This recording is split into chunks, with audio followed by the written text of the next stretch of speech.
Okay, here's a quick video on how to change your serpentine belt on a 7.3 liter Power Stroke on the Super Duties, the 99 to 03s. I've removed the fan shroud and the fan to do some other work, so I thought this would be a good time to show everything, seeing as how it's nice out in the open. Make it a little easier to video everything.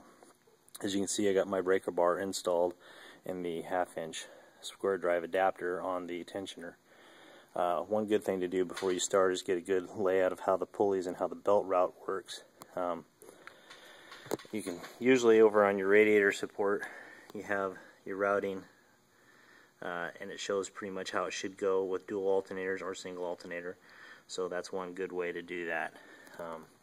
Obviously, like I said, with a fan in place, it's a little bit more difficult to route it, but it's not hard. You can work it around. The hardest thing is if you have the through the belt style radiator hose instead of around the belt. I've switched mine over to around the belt.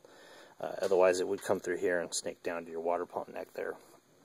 So then of course you have to drain a little bit of coolant. It means the engine has to be cold, and you lose coolant, so that's not so good if you're on the road. So I've switched to the around the belt style. One other thing that most people don't know about is there's a little retainer clip down here. This thing right here. And what this is designed to do is you lift this up as you put the tension on there, and it catches under this fitting here on this forging. So I'll show you how that works to make it a little easier for you, so when you go to change yours next time, you'll be able to see. So get the camera held in place there. Okay, so now what I'm going to do is I'm going to reach my hand under here, lift up on this, and I'm going to apply my torque. Now, it's easy as pie.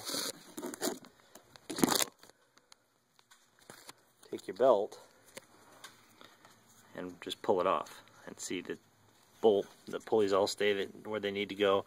So then you can basically just take your new belt after you get your old belt off, put your new belt on, route it, make sure everything's good and sits in the grooves where they should be. Make sure it's not up on the edges over here like so.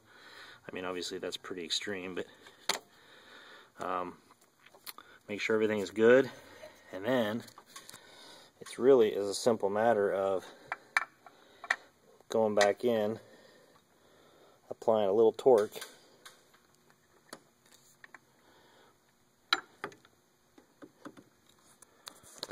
and get my breaker bar in there all the way again. So again, it's a matter of applying a little torque. The spring clip comes out, your tension's now applied to your belts. So it makes it a lot easier to change. Most people wrestle with it, trying to hold the belt on and try to hold the breaker bar or extension ratchet, whatever they're using to hold that over. So there it is. Pretty simple deal. Thanks.